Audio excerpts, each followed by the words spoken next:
Underlining, Member of Parliament for Edmonton. You're the last Member of Parliament who hasn't left here, who hasn't spoken, so please, Andy. Well, I was going to start by disagreeing with your final statement. I said if. I did say if. I said I don't know the result. But I thought there's been such good cross-party agreement so far that I wouldn't spoil it. I also noticed that when Teresa was talking about people who are a little longer in the tooth and perhaps with more grey hair, she was looking at me. I don't know if that was intentional or not. Although I would say we should pay tribute this evening. I noticed that Tom Cox is sitting. I don't know whether Tom is.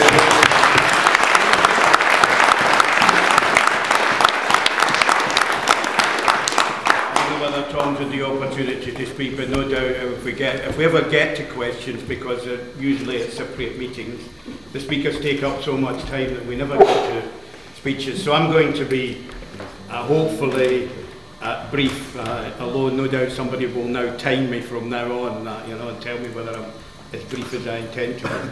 I just want to make, in a sense, pick up on a number of issues that have been covered by other speakers. The first is about friends, because it is the case that there are a number of very, very good friends of Cyprus who will be retiring at the general election, which is now soon. Dave, of course, has mentioned himself.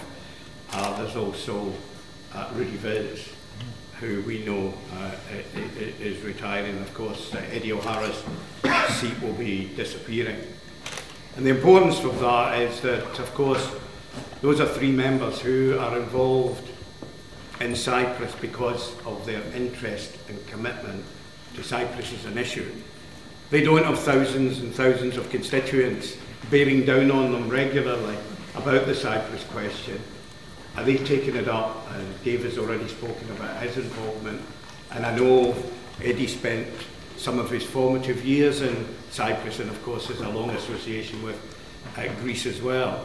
And it is being able to find, and I think this is a big challenge for the community, it is being able to find those members, new members that will be coming in at the general election next year, who have a genuine interest, who may not have a large community to support them, and that will be critical to ensuring the continued involvement of this Parliament in the issue of Cyprus. And I think that's going to be very important for us. And I pledge on my side, and I'm sure my colleagues here pledge on their sides, and if good old plucky Simon Hughes were ever to turn up here tonight, and I don't discount the possibility that it may happen, then no doubt he would give his commitment on behalf of the Liberal Democrats to keep pushing to ensure that there are members of all the major political parties who take a big interest in Cyprus. Secondly, I want to pay tribute to the President and Government of Cyprus, because they have stuck to their guns. They were elected on the idea that they're almost sole, but certainly their major priority would be to ensure that there was a peace process and that nothing would be allowed to get in the way of prosecuting that peace process, hopefully to a resolution. Now, members of other speakers have commented on some of the difficulties that there have been, and undoubtedly at the elections earlier this year in the north of the island and the possible elections next year in the north haven't made that any easier. But I think it's incumbent upon all of us to ensure that we give 100% backing to what the government is doing, the project that it's set itself, and the priorities that it believes will be necessary in order to not just engage the Turkish Cypriot community, but also to engage all of the other partners that we know, but particularly to engage Turkey in the process. And I want to come back to that. But I also think it's important that the international community raises its game. We talk a lot about the sympathy that there is in this country, which of course is very strong, particularly here in London, for a solution to the Cyprus cause.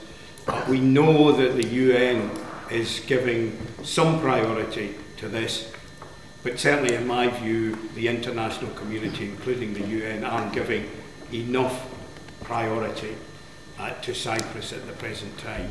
This is a critical issue that can and should and could be resolved if only there was greater political will within the international community to do so.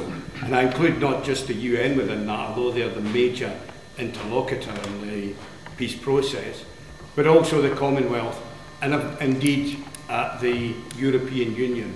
And that's the third issue I want to turn upon, and it reminded me when Joan Ryan was speaking earlier on of the critical role that the European Union can play.